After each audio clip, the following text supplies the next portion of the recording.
Welcome to Echoes of the Arena. This is episode 15 entitled The Scholar Goalie.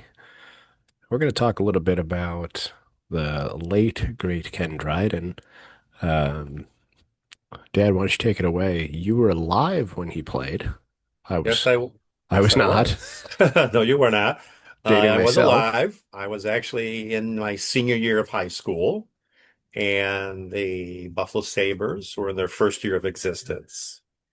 Oh. And at the time, like we spoke in previous episodes, I was obviously an immediate Sabres fan, being from Buffalo, but I was also a Toronto Maple Leafs fan, being in the Toronto area where we got the Montreal or the Toronto games on CBC and Hockey Night in Canada. Mhm. But when the Leafs weren't on, Hockey Night in Canada covered the Montreal Canadiens. And in 1971, um, late in the season, uh, they called up a rookie goalie by the name of Ken Dryden, who was a collegiate star at Cornell, and he Which is played about, for reference, which is about 3 hours away from where we grew up. exactly. Yeah. He played a mere 6 games in the National Hockey League, and the playoffs began. And because of his play in the final 6 games, he was chosen to be the starting goalie in the Stanley Cup playoffs. So the playoffs opened that year with Montreal playing the Boston Bruins, who were the favorites to win the cup. They were loaded. Bobby Orr still on the team, Phyllis Esposito, Jerry Cheever's goalie, Johnny Busick. So they had quite a juggernaut. The Canadians, Canadians were pretty loaded. well, the Canadians are very loaded, and I'll get into that in a little bit. But the um, the Canadians won the series in seven. It was a very exciting series. I do remember watching it. Again, the nice thing about living in Buffalo with access to the CBC, you got all the playoff games. So the uh, very competitive series. Montreal wins it in seven. Then Montreal needs to play the Minnesota North Stars, and they Mhm. won that series in six. They proceeded to the final and were matched up against the Chicago Blackhawks with the likes of Bobby Hall, Stan Mikita Damn Donuts, Makita Donuts. uh, Keith Magnuson, one of their rough and tough defensemen, Pat Stapleton. The goalie was Bill Esposito's brother, Tony. So very good hockey team with a lot of ways to score. So um, once again, Dryden played some brilliant games. Hmm. Um, he was your classic stand-up goalie. From memory, he was at the time, I think he was one of the bigger goalies in the league. I He was believe he six was, four. yeah, he's six So four. Plus, he was thick. it's my He was very, very yeah. stout. So he took up a lot of net Mm. and played brilliantly in that series. And they win the series, win the cup, and that was the beginning of he won 6 cups with the Canadians. Yeah, I found the list. Four in a row at one point. 4 in a row, yeah. What I must say, however, like you just alluded to earlier, Montreal had one of the probably best defense cores in the league at the time. So guys playing in front of Dryden were Guy Lapointe, Serge Savard, Jacques Laperriere, and Larry Robinson. So very good, solid defense core. Was this after Bernie Jefferon? This would have been after him. Yes, After. yes, yes. Um, so in I believe it was 73, the Mm. Dryden was in a contract dispute with the Montreal Canadiens and did not play that year and decided to go to McGill and get a law degree, which he did do. So and then came back, played, retired young. He retired at age 31 and got involved in many other pursuits. He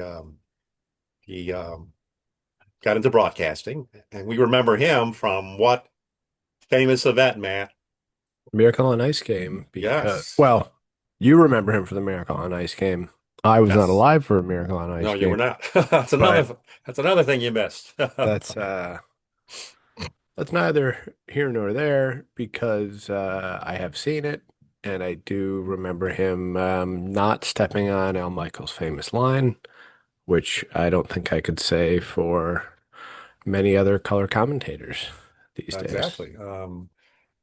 Uh, but so he was in broadcasting for a bit, and Mhm. then he was also I believe, and I haven't been able to locate this in research, so We gotta. don't take it as gospel, but I do Hmm. believe he spent a year or two as a principal at a secondary school in the Toronto area. Huh. Education was very important to him. He was also a writer. He wrote the quintessential hockey book, Matt, which you need to read if you haven't. I have it right Oh, are you here. talking about the game? It's called The Game. Did you read The Game? I have not read the game. I want to get into a little bit about the game because I think you would find it really interesting because you're into analytics. Uh, And even though I don't think he calls it analytics in the book, is it he's talking about analytics as part of the book. He also talks about the culture of hockey, the importance of hockey to Canada, the sociology of hockey, and he he kind of it's an interesting book because it's a memoir, sort of, but there's so much other information in the book. I find the right? fascinating part of the book was that you played hockey, I played hockey, your sister played hockey. You don't spend a lot of time with the puck on your stick as Correct. a hockey player. You also possession, you don't spend possession changes and returns rapidly. Mhm. Um, Dryden was very critical, I guess, of what we see a lot now is, shoot the puck in, dump and chase. Yeah, I've Because never been a basically huge fan of you're it. well, more times than not, you're turning the puck over. So he was very critical of that. But what I find fascinating was his expose on talking about the puck possession for a player, which ironically, I was listening to a coach talk to a group of his players just recently online, and he was teaching his players what you should be doing when you don't have the puck. Connor McDavid, for example, Hmm. Never has heard the of them. puck the most of any player in the NHL. Makes sense. He has the puck between 3 and 4 minutes per game That's it. on his stick. So you've got a lot of time which you don't have the puck, but you got to be doing something. So anyway, Dryden talks about that. And it's something I never I never really thought about empirically until I read this book. So he's got a fascinating take on say things. Um, Furthermore, he was also a politician. Hmm. He was a member of parliament. He was also a cabinet minister. Uh, he did run for his party's Leadership in leadership. 2006. Yes, yes, very good. Yeah. Thank you, Matt.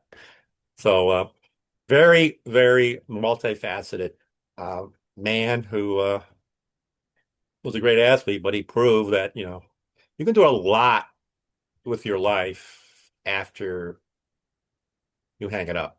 Or while you're playing. Or while you're playing. He did it while you're playing. I know the one, while I was doing the research, a couple names popped up in my head, and I did a little research.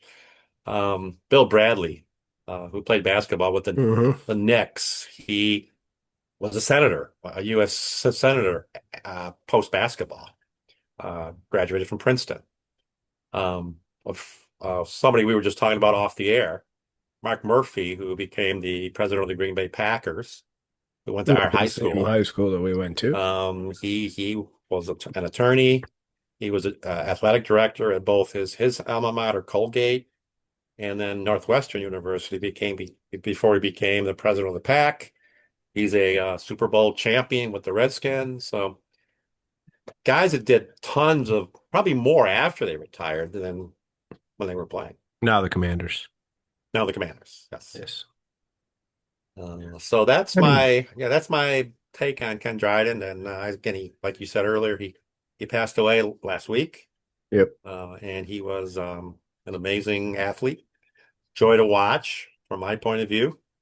Um, I know Matt, you're probably tired of me hearing, or you're probably tired of me saying this, but I'm not a Gary Bettman fan, and I do believe I'm not tired of hearing you say that at Ken all. Dryden would have been a perfect G commissioner. Commissioner for the NHL. Yes. Oh, I did miss something. He was also the general manager of the Maple Leafs for a bit, Served as president of the Maple Leafs in the late or 90s. president. Yes, yes. Yeah. Oh, He wrote other books too. Wrote The Home Game with Roy McGregor. Wrote The Moved and the Shaken and Game Change about concussions and head trauma in oh, hockey. okay. There you go. So So yeah, also ahead of his time he there. was he was very much ahead of his time. Guy that would you say, could transcend sport? Yes, easily. Yes, yes. I would put again. I would put him in there with. I would put him in there with, like I said, Bill Bradley, Mark Murphy. There's a track a distance runner, Sebastian Coe from Great Britain, who became a member of Parliament after his competing days are over. You know, uh, these guys just did a lot Would have been after. successful regardless of what they did. Yes, exactly, exactly. I believe his jersey is also retired by the Canadians. Uh, I did not know that, but I would say that would be true. Nope. And I believe that is accurate. he went into the Hall of Fame in '83, by the way. So, um, Mhm.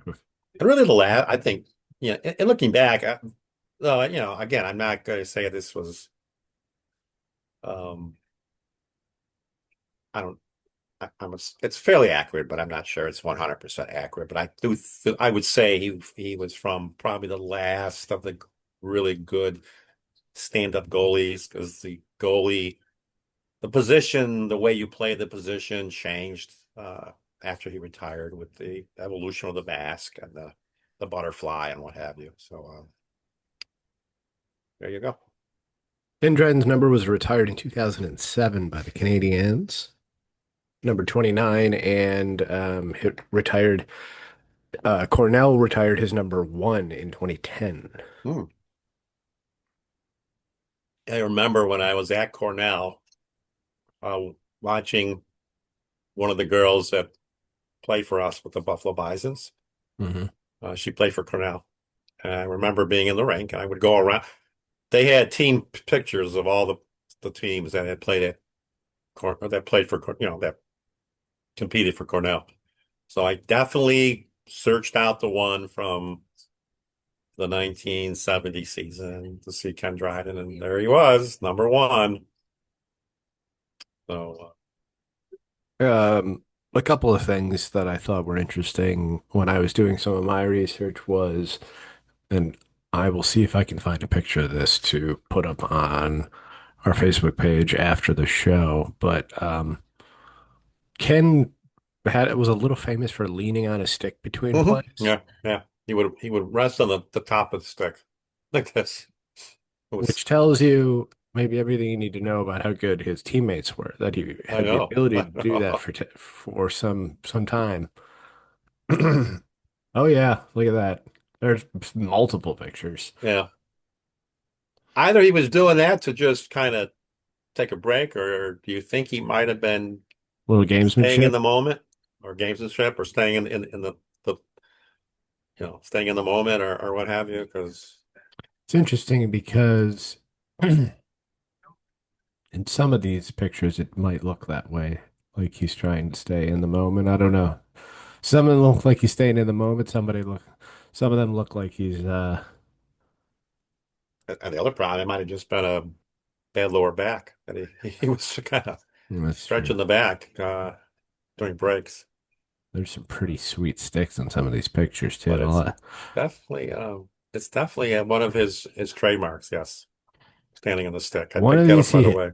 a couple of these he had a Sherwood, and one of these he has a really sweet Canadian stick. Okay. Yeah, I'm gonna have to post some of these pictures. Oh, there's him on the cover of Sports Illustrated.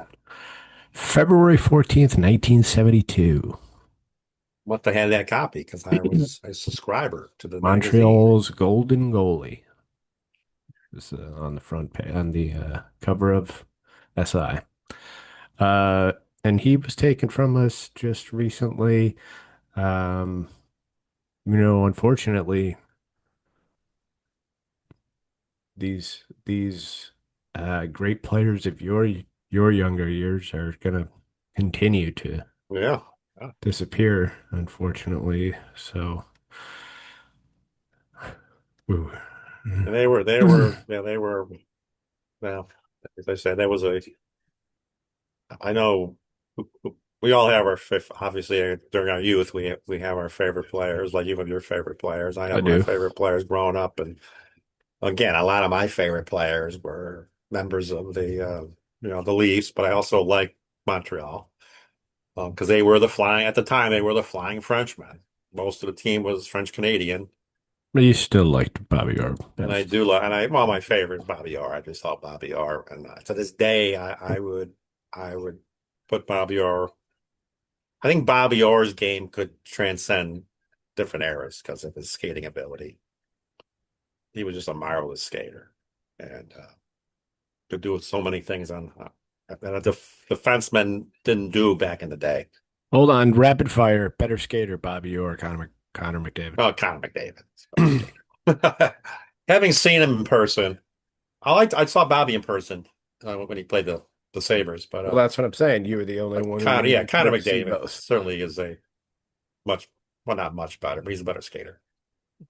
Also a product of better training, a Better training, and lot of better everything. I've never seen an NHL player who was able to basically come over the boards, get on the ice, and in one stride, he's pretty much up to speed. Full speed.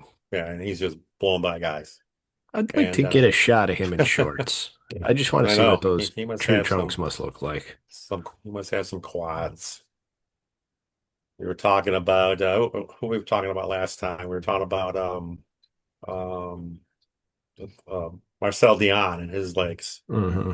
If he was short of stature but had like tree trunks for legs Hmm. with massive calves. But I could imagine Con McDavid because he just flies. He's like a um uh self cycle because self he can cycle the puck himself. Yeah.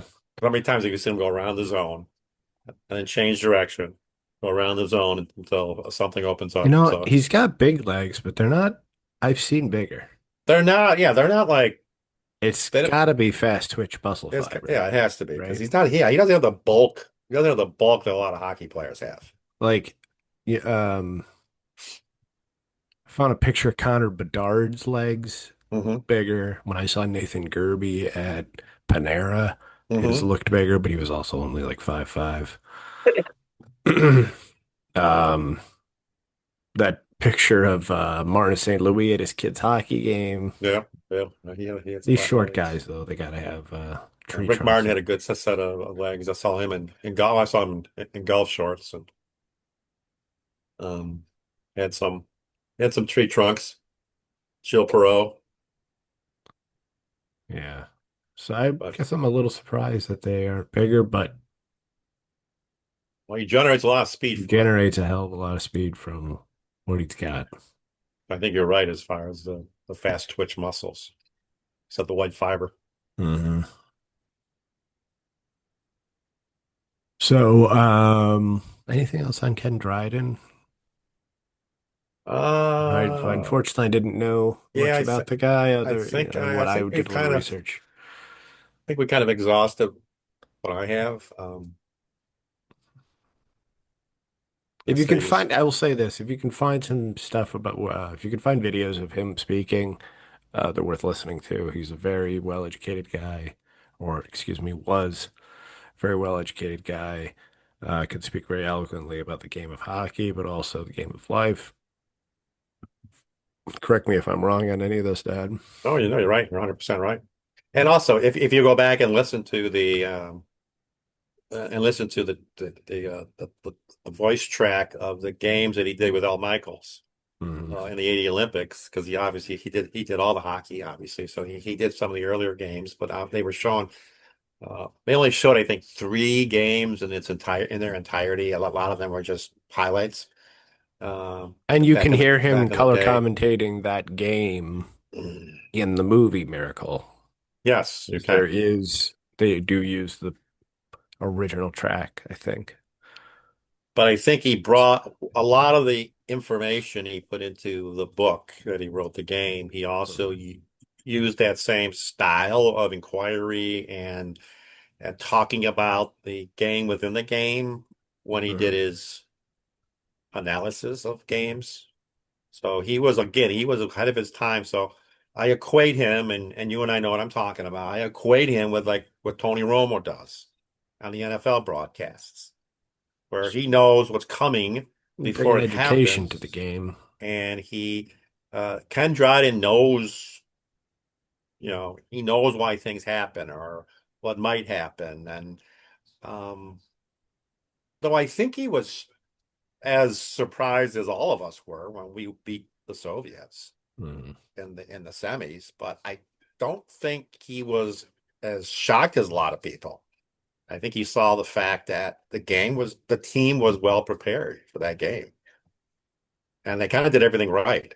They Mhm. kind of didn't make any mistakes in that game. And yeah, and granted, and he was good because being a good goalie, he was able to get inside Jim Craig's head. And obviously, and they also played a very similar style, Right.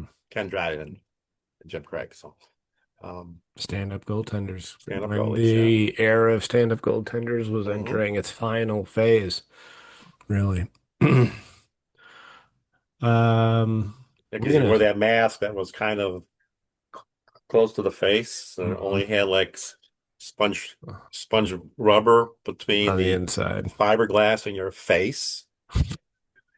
And I don't know if you remember him, but I had a customer at the Bills locker room who played hockey for BU, a goalie.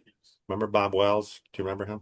Mhm. He was a goalie for BU, and he wore that similar mask. And he said it was and he actually brought it in one day, and it would stop a puck from fracturing your cheekbone, your face, but it would cut you underneath the mask. So if you took a shot off the mask, there's a good chance you're going to get some stitches. So that's the reason that, the butterfly had not been adopted yet. Adapted yet. Yeah. Because now the masks are away from the face and goalies take it off. They Right up the knock it a dome. lot. Yeah. Um, we're gonna switch gears over to, so we are taping on a Saturday evening. We had quite a game about 6 days ago. Um, Bills Ravens. So we wanted to do a little bit of a debrief on such a hectic, crazy game. Just looking at the win probability of that game is frankly hilarious.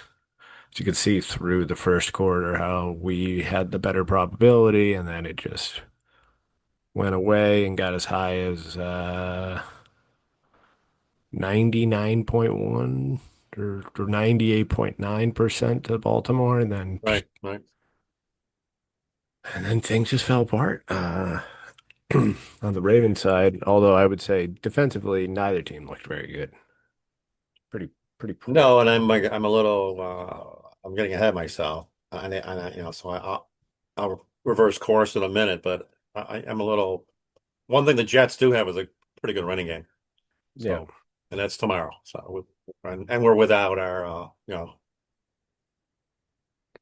The one Um, defender who I thought played really well, our best defender, yes, Matt Oliver. So at going Oliver. to have to So see some folks stepping up there. that well, it's next man up. Isn't that what they all say? So That's what they there you say. go. Um, Josh Allen, very pedestrian fourth quarter, only throwing for 251 yards. Um, give me your, Yes. yeah, it's a tale of two halves, but the first half was really like the first quarter. And and then it was a lot of Ravens for almost Almost what, two and a you're half? into the fourth quarter. Yeah, Yeah, you're well into the yeah. fourth quarter. Because comeback didn't start till what? With 4 minutes to go in the game? 4.5 minutes left. They were still down 15. Um, but yeah, very hectic comeback. Well, it all goes Whoever to show you play the game for 60 for minutes. 60 minutes and sometimes it's one break will get you back in a game. And the fumble by Derrick Henry, Also, forced by Ed Oliver. I was gonna say I don't call that a break. They made their own break there Yeah. because It Ed was punched that ball out. it was a great hit, and it was square to the body, punched the ball out. Bernard was good at this, was on the ball, and that was what we needed. And so that's why you play for 60 minutes. And you know, yeah, 15 points is a lot of points, but it is doable in 4 minutes. Mhm. And Josh was able to do it. We were able to put it together when it counted. So we were pleased to see that. Did you stay up for the whole game? I did. I did. Okay. I was You did text me. That's right. ecstatic. Yes, I I'm was I, ecstatic at the end. I text you also, and I text a few other of our friends, and I'm saying, uh, I was a big question mark. What did I just witness? What did I just see? that's Is this funny. a You did text dream? me that. Did this actually happen? Because this was absolute crazy ending. It was loopy. It It was was all over loopy, the and it place. was, That game was drunk. you bring in a kicker 72 hours earlier. Hmm. Then Uh, then to end the game, then you get this play that rarely ever happens on the last play of the game, where you've got a field goal on a running clock, Yeah, yeah. where Well, you they had have to to. snap it at the right time, but then you blow an assignment and a guy gets a piece of the ball, but it still Hmm. goes through. Hmm. Yeah. They, Oh, we obviously we had no timeouts, right? they had no So, timeouts. We had no yeah. timeouts. So we had enough time when he on the previous play to just do what we had to do. I think that has to be one of the most stressful situations because there's nothing you can do to stop the clock. Even a false start, the clock would start to run again. Exactly. And I don't know what I got to give full credit to, our long snapper. I think you're a long snapper there. You got to look up, Not only you no. got to know the clock, you got to get the ball back. Okay, I see it go three, and then it looked like he was looking up three. Now I'm snapping it because the ball snaps at two. Yes. Yes. So everything had to be, had to go right, Mhm. and it did for the most part.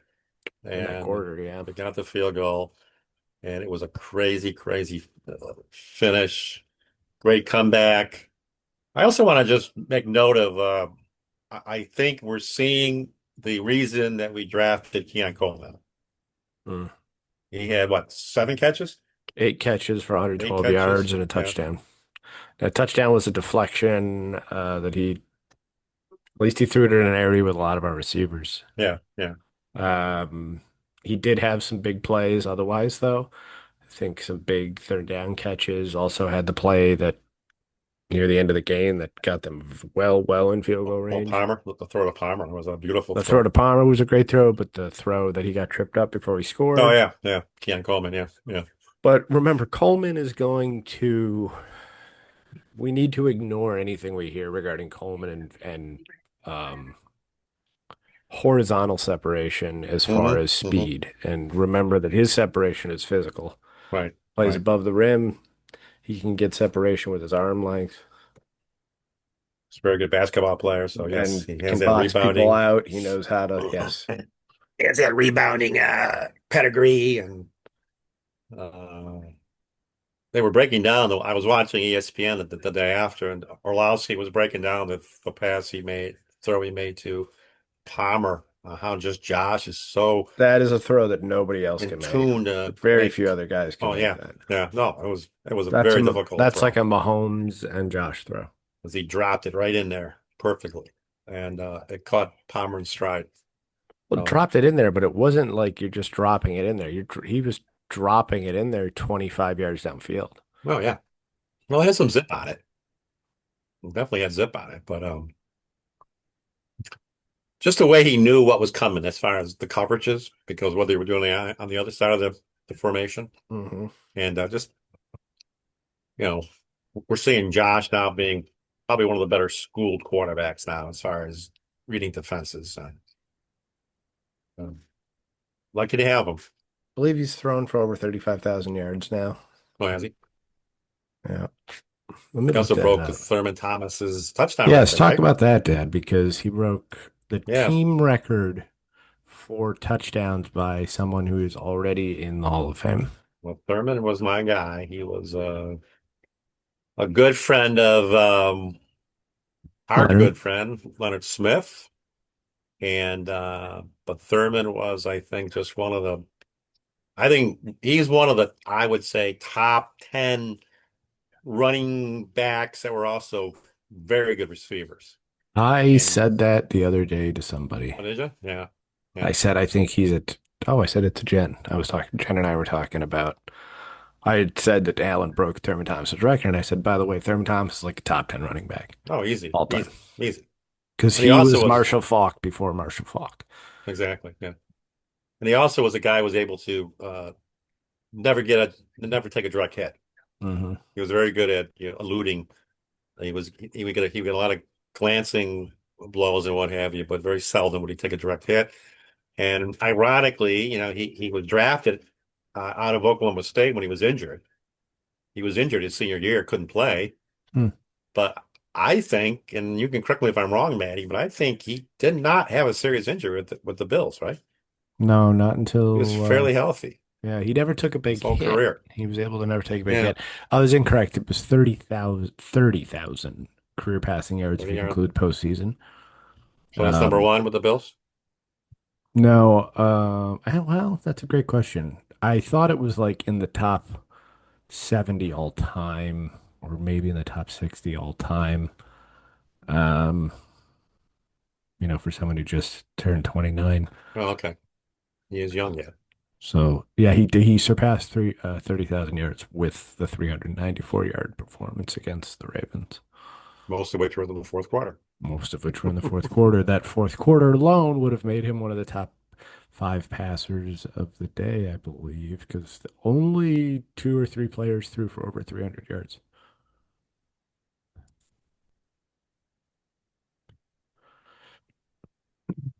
Any other thoughts on the Bills? I know we're both concerned about the defense. Yeah, I think the defense needs to have a better game tomorrow. I would be much happier if the Bills can keep the Jets under 20 points. I think if the Bills keep the Jets under 20 points, they should win the game. I mean, they're going to score. The Bills are going to score, but you Being know, without Ed is going to be a chore. They it'll be might a get chore. Trey White back tomorrow. But Um, yeah, so I think we're not alone. I think most of Bills Mafia would want feel to that see the way. Bills put up a good defensive game tomorrow, Mhm. and because definitely the Ravens exposed our three technique. I'm sorry, our one technique, our Our three one technique, technique and our Oliver, safety play. and our safety play. Yes, I'm And a little concerned. we are seeing Jordan All right. Poyer's getting more reps in practice. Yes, yes. I tell you one thing, if Jordan Poyer can move, He'll be I on the get him on the field. field. I really would. I'd get him on the field. As soon as he's in game shape, they might have to. Um, Question for you, even though it's not Bills Mhm. related, but I want to get your feedback from this because I've heard a lot of the experts say things that ex-players especially, which I find fascinating. Your thoughts on does Russell Wilson start tomorrow, or what about Jackson Dart? Well, I just saw an article that said that Giants in no rush to rush Jackson Dart. Oh, okay. Well, if anyone's in a rush to keep their job, they might want to think about it Yes. because I think they're at the end of their, they have reached the end of their ropes. Uh, I think both Joe Schoen and Brian Dable. Brian Dable. Yeah. With the Giants, I don't know. I don't know what the expectation is when you bring a guy like Russell Wilson in, who's already kind of proved that he's toast. Yeah, I think he proved that after the after last season. I think he proved that I he thought he proved that after maybe the season before or maybe that. the Denver Bronco experiment, Yes, yeah, with that, Sean Payton. yes, yeah.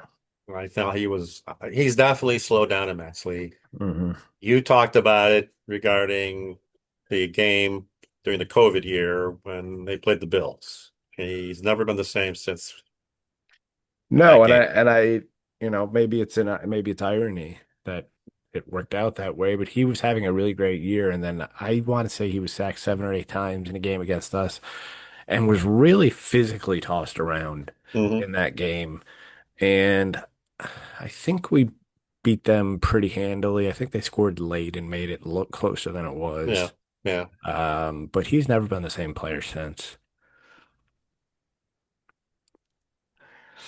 I Maybe they agree. broke him. I don't know. But I would think he's made more than enough money to Well, I think he's made more of a enough money. year. I really think I don't know where he's at. I don't know what he's doing because what is he chasing another ring? He's already got 2 rings. Well, I know, and I know, and I don't know. Like, if you watch his post-game press conference last week, I don't know what he was talking about. He was using just cliches, Doesn't that prove that maybe but the he's been cliche knocked around too much? that could be, but Because he's the cliches didn't fit. It didn't what he fit was talking about was not what was actually happening on the field. because he's talking about how their compete level was so high. They got 3 points. Yeah. That's That's not not compete going to level. win, and that's never going to win this league. So I don't know. I don't know. I just think, and I know they have a very unhappy wideout in Neighbors. Yeah. So, um, Well, I could tell him that. yeah. So I think I think I think they already have a quarterback controversy after week one, but I don't know. We'll Hmm. see. We'll see tomorrow. I don't know who they play tomorrow, but the the Packers looked good the other night. And that trade, the Micah Parsons trade, looks dumber by the minute. Oh, it And does. it It looked does. pretty damn dumb right off the rip. I If Tennessee is giving UGA this kind of run, maybe the loss to Tennessee wasn't that bad. know. I know. No, I don't think it was. They did go and have Because to they go to are a good team. OT. Tennessee's a good They team. did SU did have to go to overtime to go then beat UConn. Yeah. Yeah. They Colgate. beat up on Colgate last night. I watched that game. Yeah. Um, Watched their plethora of quarterbacks. Starter looked good. The kid from And Notre Dame that Stephen came Gurley. from Notre Dame, and the kid from LSU. Do they both play?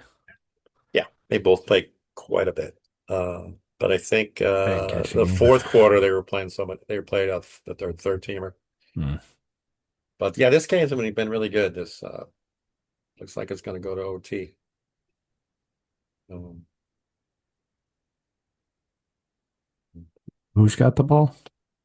uh, Tennessee. I mean, although where is the ball? It's at the Is UGA 24, I think. no.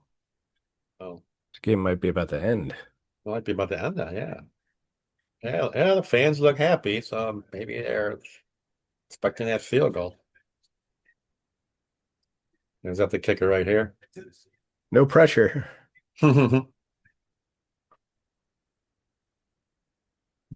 all the years I watched Tennessee football, I don't know when they started doing that, but did you notice the stands that that's also checkerboard? Yeah. That's I don't know how never they get noticed that that done. before.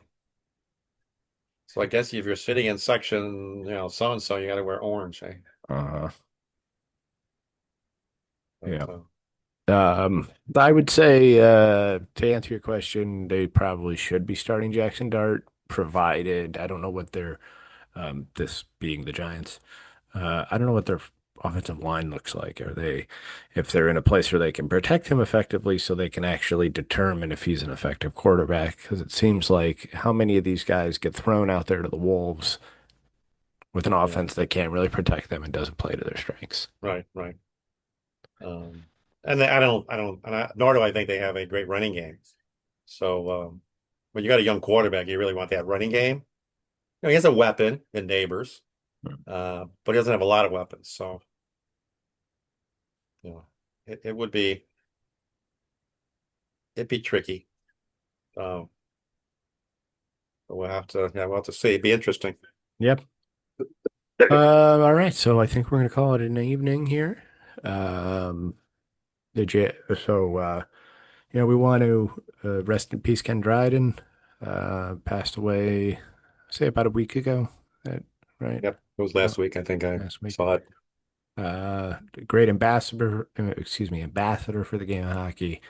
Great goaltender for the Montreal Canadiens. Stellar college goaltender for Cornell University, and all around modern day Renaissance man, I would say. Sums it up. That's All pretty right. accurate. Yes. So for Greg, I am Matt, and we'll see you the next time around on Echoes from the Arena. Good night.